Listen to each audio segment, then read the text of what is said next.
Ok, bonsoir à toutes et à tous les amis, c'est Luc, j'espère que vous allez bien, en tout cas moi ça va. Donc aujourd'hui, petite vidéo spéciale, donc comme vous le savez, on est mercredi, et pourtant vidéo Clash of Clans, tout simplement parce que il y a un événement spécial qu'il faut absolument qu'on en parle tous ensemble, c'est le rush des héros. Donc le rush des héros, qu'est-ce que c'est? En gros, il va falloir qu'on récupère de l'élixir noir, donc là en l'occurrence elle est appelée Pop Elixir. Donc qu'est-ce que la Pop Elixir comparé à l'élixir noir? Eh bien, pour commencer, lorsque l'on va récupérer de l'élixir noir, donc que ce soit de par les foreuses ou également lors des attaques ou avec la cagette, on va récupérer de la Pop Elixir en même temps de l'élixir noir. Donc je tiens juste à préciser que la Pop Elixir est uniquement valable pour l'élixir noir. Donc là, comme vous pouvez le voir, le réservoir d'élixir noir a de la Pop Elixir, de l'orange, donc c'est la couleur de la Pop Elixir. C'est pour vous dire que, voilà, c'est vraiment spécifique à l'élixir noir, l'élixir classique, elle, n'est pas prise en compte. Là, vous voyez, on vient de récupérer de la Pop Elixir. On en a récupéré 2, donc là on est à 182. Si je récupère dans la cagette, on en a 259. Et voilà, on vient de stocker les 259 dedans. Donc on va pouvoir les contribuer au clan. Donc quelle est l'utilité de la Pop Elixir? Donc la Pop Elixir va nous permettre de débloquer plusieurs types donc, de récompenses. Donc là notamment, comme on peut le voir ici, pour 250 000 de Pop Elixir, on va pouvoir débloquer 5 coffres. Donc vous vous souvenez, les coffres, j'en ai parlé un petit peu plus tôt, quelques vidéos en arrière. Donc on a plusieurs types de coffres, donc les coffres basiques, rares, épiques et légendaires. Donc voilà, donc c'est un événement qui se fait avec le clan. Donc, c'est-à-dire que là, comme vous pouvez le voir, donc, pour l'instant, nous sommes que 3 à avoir contribué. Et donc, le premier a contribué plus de 32 000 Pop Elixir, le deuxième 9 000, et nous, on vient de faire à l'instant même 1300. Donc voilà, donc c'est le clan tout entier qui va travailler à ramener la Pop Elixir. Donc il y a plusieurs types du coup de récompenses, donc beaucoup de coffres, donc une vingtaine de coffres au total. Et donc le plus important, c'est une fois qu'on a obtenu 30 millions de Pop Elixir, on va pouvoir débloquer le skin de map Clasharama. Donc ce sera spécifiquement le skin qu'on aura pour l'anniversaire. Donc pour ceux qui se souviennent sur les quelques précédentes vidéos, on a eu une sorte de skin bizarre sur la map, et bien c'est ce skin là qu'on va gagner. Voilà, qu'on va débloquer une fois qu'on aura fait les 30 millions. Donc, le rush des héros a quelques petits trucs importants à savoir. C'est que déjà, même si vos héros sont en amélioration, vous pouvez les utiliser pendant toute la durée de l'événement. C'est-à-dire que là, si j'améliore ma reine des archères, je vais quand même pouvoir l'utiliser en combat. Donc ça, c'est très important. Deuxième chose, lorsque vous faites une attaque, donc que ce soit donc, une attaque multijoueur ou une revanche, toute l'élixir noire que vous allez obtenir sera également transmise en Pop Elixir. Ça prend également en compte les points qu'on peut voir là-haut, donc les bonus de butin. Donc là, vous voyez, par exemple, pour une attaque, je gagne un bonus de 100 élixirs noirs. C'est-à-dire que ce sera également retranscrit en tant que Pop Elixir. C'est bon à savoir. Autre chose que vous devez savoir, les maps solo et l'entraînement ne sont pas prises en compte dans le gain de Pop Elixir. C'est uniquement les foreuses et les attaques.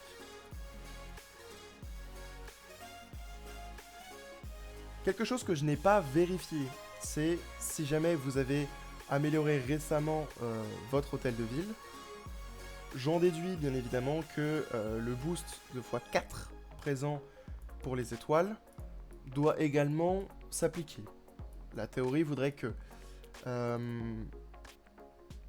donc, par exemple, je vais vous montrer, donc là, vous voyez, je peux utiliser la reine des archères. Alors que pourtant, normalement, ici, elle devrait être grisée. Je vais vous montrer aussi, hein, dans une attaque. Vous voyez, la reine des archères est ici. Donc, autre chose que j'aimerais vous montrer, c'est au niveau des héros adverses. Donc les héros adverses, là par exemple, comme on peut le voir ici, le roi des barbares adverse a 100 d'élixir noir. Oui, oui, tout à fait.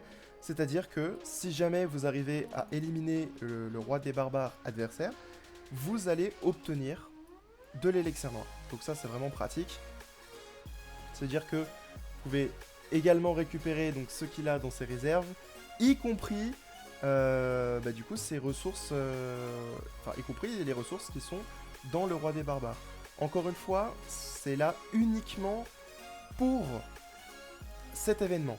Ça ne restera pas de façon définitive. Donc là, on va juste rapidement finir cette attaque. Alors, j'aimerais bien que mes dragons s'attaquent au roi des barbares. Voilà. Donc là, vous voyez, par exemple, le roi des barbares perd de la vie et on récupère l'élixir noir qui est stocké sur ce dernier. Donc là, on vient de le battre et on a gagné 100 d'élixir noir supplémentaires.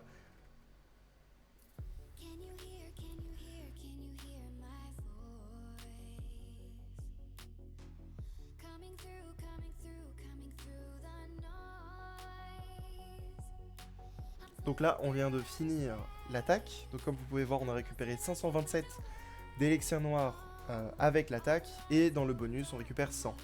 Donc là, on a récupéré de pop élixir 627. On va aller voir ça tout de suite. Là, vous voyez. Donc là, on est à 610. Donc peut-être que tout n'a pas été retranscrit exactement. Enfin bon. Le fait est que, malgré tout, vous pouvez récupérer de la pop élixir sur les attaques. Donc notez bien, hein, je vous montre, mais la reine des archères était bel et bien en amélioration. J'ai quand même pu l'utiliser. Donc surtout, ce sera très efficace pour les gros comptes, notamment tout ce qui va être au-delà des GV14. Ça va être très très pratique parce que ça va permettre, même à mon niveau, hein, bien évidemment, mais ça va surtout être plus pratique au niveau des plus gros HDV parce que c'est... Pour l'instant, les améliorations ne prennent pas trop de temps, mais plus tard, les améliorations vont prendre plus de 7 jours. Donc c'est pratique de pouvoir justement améliorer ses héros pendant qu'on attaque. Donc bien évidemment, on a également ces petites bouées. Donc ça fait partie de l'événement Clash Arama. Donc c'est une sorte de passe supplémentaire, hein, donc comme vous pouvez le voir, donc il y a des médailles plouf, mais également des petits bonus, donc les gâteaux. Les gâteaux, pour ceux qui ne savent pas, ça permet en fait d'avoir des renforts pendant 12 heures.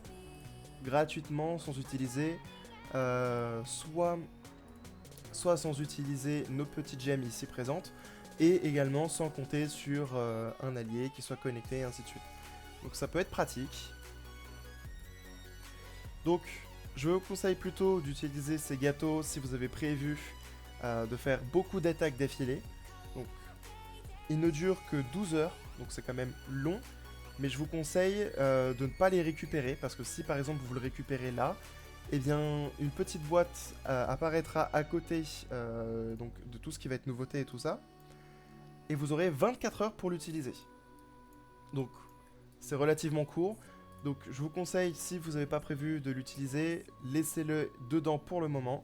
Vous pourrez les récupérer lorsque vous en aurez besoin. Ce sera le mieux à faire. Donc bien évidemment, pour les joueurs qui payent, vous pouvez acheter donc, le pass d'événement. Donc ce dernier vous donnera plus de ressources, donc plus de médailles plouf. Je dirais que c'est à peu plus ou moins toute la différence.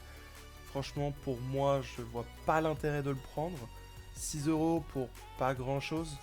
Donc, malgré tout, les médailles plouf vous permettent d'obtenir certaines ressources intéressantes. Donc là, notamment, je dirais que le plus intéressant, ce serait la torche héroïque pour le Grand Warden. Je me souviens plus de son nom français, excusez-moi. Si vous ne comptez pas, par exemple, acheter le sorcier congelé. Donc normalement, hein, si vous regardez bien, on peut obtenir suffisamment pour avoir le sorcier congelé. Donc ça va juste être un peu comme les gâteaux ou ainsi de suite. C'est surtout pour les poser, pour faire joli. C'est un peu comme voilà, le forgeron funestre qu'on a vu dans les vidéos précédentes. Je vous conseille plutôt de vous intéresser aux potions d'ouvrier. Donc les potions d'ouvrier sont très pratiques si vous avez prévu notamment d'utiliser les gâteaux. Donc je vous explique un petit peu où on en est. L'avantage des potions d'ouvrier, c'est que ça augmente x10 la vitesse de construction. Donc c'est super pratique, notamment si vous avez prévu d'attaquer avec le gâteau. Voilà, donc le gâteau qui, je vous rappelle, vous rend des troupes dans le château de clan. Donc ça vous permet à la fois de monter énormément vos trophées, mais également de récupérer beaucoup de ressources. Ce qui est notamment pratique, vu qu'on a besoin de récupérer de l'élixir noir pour le rush des héros. Donc, je vous dirais que la meilleure chose à faire, ce serait de prendre les potions d'ouvrier pour pouvoir améliorer 10 fois plus vite tout type d'amélioration. Donc par exemple, là vous voyez on en a pour 1h30 avec, notre tour de sorcier. Eh bien, utiliser la tour de potion, pardon, la potion d'ouvrier permettra d'accélérer grandement l'amélioration. Et donc, on va pouvoir en fait accélérer grandement toutes les améliorations. Voilà. Les potions d'ouvrier permettent également d'accélérer l'amélioration de vos héros. Donc comme je l'ai dit, là en soi c'est pas très grave parce qu'on peut quand même utiliser nos héros, mais ça peut également permettre, vu qu'on va récupérer beaucoup d'élixirs noirs, de lancer des futures améliorations sur nos héros. Voilà. Autre chose aussi qui est bon à savoir, si jamais votre réserve d'élixirs noirs est pleine, vous ne pouvez pas continuer à récupérer de la pop élixir. Vous devez à tout prix avoir votre réservoir pas vide, mais en tout cas avec de la place pour que vous puissiez récupérer de l'élixir noir et de la pop élixir. C'est très important. Donc il y a également autre chose que j'aimerais vous présenter, c'est donc le monolithe en pagaille. Donc c'est un niveau spécifique au roi des barbares, donc qui permet donc de débloquer une potion de ressources, des gemmes et donc de l'XP. Donc c'est un niveau qui est assez particulier. Donc c'est un niveau où, en gros, vous allez poser votre héros et vous devez le guider où aller. Le guider pour qu'il aille en fait là où vous voulez.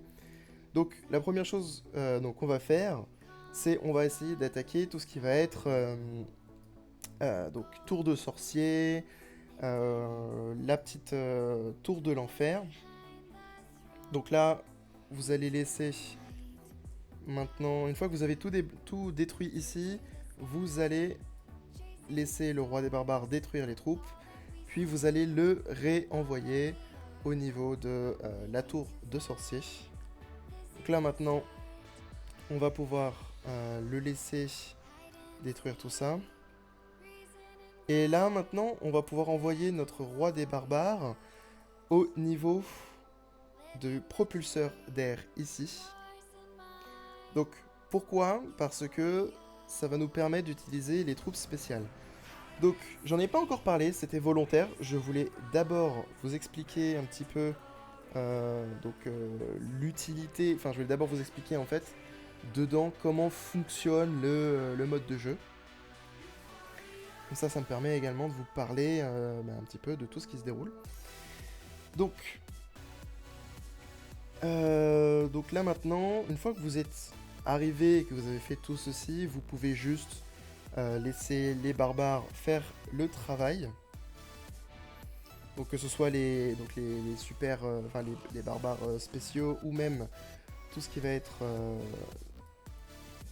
là-bas, donc que ce soit donc nos mechas ou tout ça. Donc encore une fois que on aura fini tout ça, je vais pouvoir discuter un petit peu plus avec vous de à quoi servent toutes ces nouvelles troupes. Donc là, on va aller débloquer maintenant donc, les nouvelles troupes spéciales. Donc ce sont en quelque sorte des sorcières qui à l'origine attaquent spécifiquement les tours de sorciers. C'est pour ça qu'on a détruit toutes celles qui étaient au-dessus. Pour que nos sorcières en fait puissent juste en fait, s'attaquer directement aux monolithes. Donc les monolithes, c'est tout simplement des défenses qui sont spécifiques à l'HDV 15. Donc là, attendez, hein, juste je finis ça, voilà. Donc, comme je vous l'ai dit, ce sont des troupes spécifiques à l'HDV 15. Elles sont là uniquement pour complexifier l'attaque, on va dire. Pensez bien surtout à récupérer toutes les troupes, voilà, parce que ça fait partie des troupes à récupérer. Enfin, c'est comme si c'est les dégâts totaux, quoi. Fait partie des dégâts totaux. Donc là, voilà, on vient de débloquer toutes les récompenses disponibles dedans. Et donc maintenant, je vais pouvoir vous parler un petit peu plus de ces nouvelles troupes. Donc on a plusieurs troupes différentes. Attendez, on va aller là. Donc on a donc les gentilles sorcières. Donc elles attaquent principalement les tours de sorciers. Elles font également apparaître des sortes de petits esprits bleus qui attaquent en fait voilà, un petit peu toutes les défenses. Elle en a 24 au total. Voilà, 24 unités engendrées. Elle prend 22 places, donc autant qu'un dragon. Je sais pas si je peux vous conseiller de les utiliser en ligne, parce que, encore une fois, il faut à tout prix... elles vont partir à tout prix, pardon, sur les tours de sorciers. Donc, prenez ça en compte si jamais vous décidez de les jouer. Donc, autre chose, on a également le le barbare attaquant. Donc qu'est-ce que fait ce dernier? En gros, il va tirer en fait une sorte de ballon sur les défenses. Voilà, donc comme vous avez pu le voir tout à l'heure lors de l'attaque, on a utilisé ces super barbares pour détruire la catapulte. Donc aussi, on a les sorciers de glace. Donc pour tous ceux qui jouent à Clash Royale, vous savez d'ores et déjà ce que fait le sorcier de glace. Donc le sorcier de glace dans Clash of Clans va attaquer de préférence les défenses. Va également donc ralentir un petit peu l'attaque des défenses. Je vous recommande pas de l'utiliser parce que, comme je vous l'ai dit, il va s'attaquer préférablement aux défenses. En règle générale, si jamais on décide d'utiliser les sorciers, c'est plutôt pour détruire un petit peu tous les bâtiments qu'il y a autour. Donc je dirais que c'est pas forcément le plus important ou le plus intéressant à utiliser. Donc on a également donc, le mecha. Donc comme on l'a vu tout à l'heure, c'est une sorte de PK, on va dire ça comme ça. Donc il prend que 10 de place, donc ce qui est relativement peu. Donc, pareil que la sorcière et le barbare, sa cible préférée donc, va être les défenses. Quelque chose aussi qu'il faut notifier, c'est qu'il fait 4 fois plus de dégâts sur les remparts. Donc là, on peut le voir ici notamment. Hein. Voilà, il a fait énormément de dégâts aux remparts pour pouvoir avoir accès à la défense. Donc prenez ça en compte si jamais vous décidez de les jouer.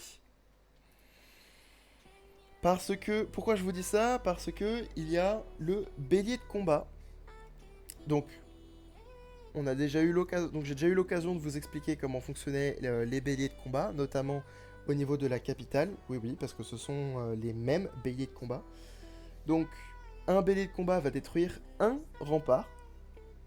Donc, c'est très pratique pour ne pas utiliser les sapeurs, parce que le problème des sapeurs, c'est que ils sont quand même relativement faibles en vie et sont faciles à tuer. Alors malgré tout, quelque chose qu'il faut à tout prix que je précise, c'est que déjà les béliers ne font uniquement des dégâts sur un seul rempart et non pas sur plusieurs remparts, comme ce que peuvent faire les sapeurs classiques, et y compris les super sapeurs. Là, dans mon cas, je ne peux pas vous montrer de super sapeurs parce que je ne les ai pas encore débloqués. Mais prenez ça en compte pour les gros comptes parmi nous. N'oubliez pas que ça peut être intéressant d'utiliser pour remplacer les super sapeurs, si vous utilisez donc les super sapeurs. Mais les super sapeurs font plusieurs dégâts de rempart. Là, un bélier égale un rempart. N'oubliez pas. Autre chose qui est très pratique et très bien avec le bélier de combat, c'est que vous avez 4 barbares qui spawnent en fait une fois que le bélier a été explosé. Donc ça peut permettre donc, notamment de servir un petit peu à clean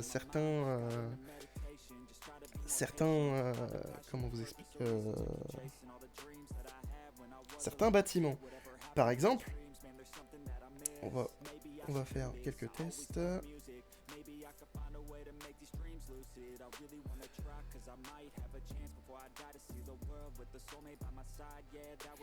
Autre chose aussi, j'en profite pour en parler avec vous. Mon clan est fermé aux gens. Vous ne pouvez pas rejoindre mon clan. Même si vous demandez, vous serez automatiquement refusé. Voilà, je vous le dis tout de suite. Donc je vais pouvoir vous montrer un petit peu. Donc les béliers, comme je vous l'ai dit, du coup, ne ciblent que vraiment un seul rempart. Vraiment prenez ça en compte, c'est très important. Donc comme vous pouvez le voir, l'avantage de ces béliers, c'est que ça... Ben, en fait, ils vont à tout prix chercher des remparts pas ouverts en fait. Et donc du coup, ça va permettre de laisser en fait des barbares un petit peu entrer tout au sein de la base pour pouvoir commencer à faire énormément de dégâts à l'intérieur.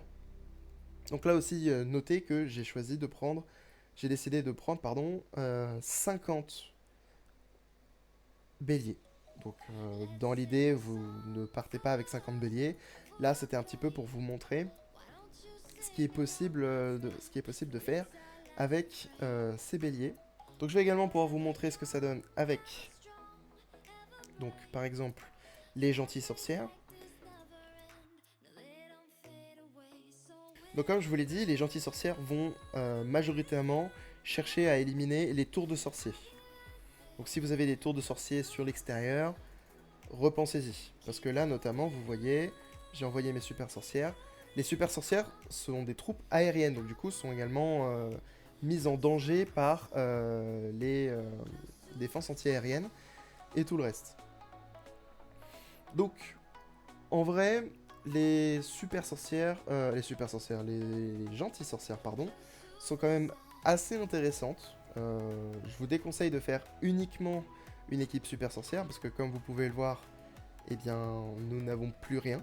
Voilà, elles ont réussi à détruire beaucoup de défenses, mais toutes seules, elles ne suffisent pas. Donc potentiellement sur un gros compte avec beaucoup plus d'espace dans les camps militaires, ça peut être intéressant.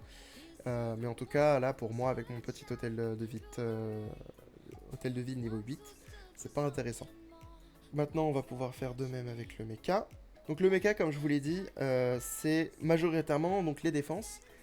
Et il tape 4 fois plus fort sur tous les remparts.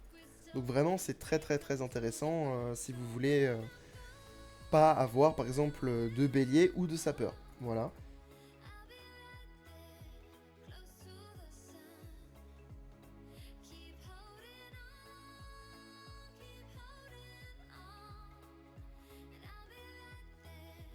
Donc faire un full mecha, c'est pas forcément la meilleure idée.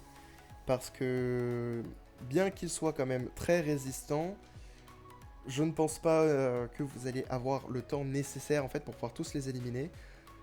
Sans compter bien évidemment sur aussi les tours de sorciers qui font des dégâts multiples. Donc vraiment c'est assez casse-pied. Notez que bien que on ait l'impression qu'ils volent, ce sont des troupes terrestres. Voilà. Donc vous savez quoi en tout cas pour mon village, visiblement ça aura suffi. Notez également que je n'ai pas de sort, pas de héros. Donc là, je suis vraiment parti juste pour vous montrer comment fonctionnaient donc les mechas. Donc peut-être que un full mecha pour les bas niveaux, ça peut être intéressant. Bon, malgré tout, je vous recommande pas vraiment un full mecha, hein, mais bon, c'est une possibilité. 1 minute 37 seconds later. Et enfin, les sorciers de glace. Donc on va pouvoir voir un petit peu ce qu'ils font. Donc, comme je vous l'ai expliqué tout à l'heure, ils attaquent majoritairement vos défenses. Donc, enfin vos défenses, les défenses adverses. Donc par exemple pour détruire tout ce qu'il y a autour, c'est pas possible. Notez bien que faire complètement une attaque avec des sorciers de glace, ça n'est pas une bonne idée. Vous voyez là notamment, c'est pas très pratique. Honnêtement, je vois difficilement l'utilité des sorciers de glace. Autant utiliser des sorciers classiques qui font plus de dégâts que les sorciers de glace et qui sont en plus de ça plus utiles pour détruire tout ce qu'il y a autour. Parce que là, encore une fois, on attaque que les défenses. Ils n'ont pas plus de vie qu'un sorcier classique. Et puis, bah voilà quoi. Honnêtement, pour moi, je dirais que c'est vraiment le maillon faible de ces fameuses troupes spéciales.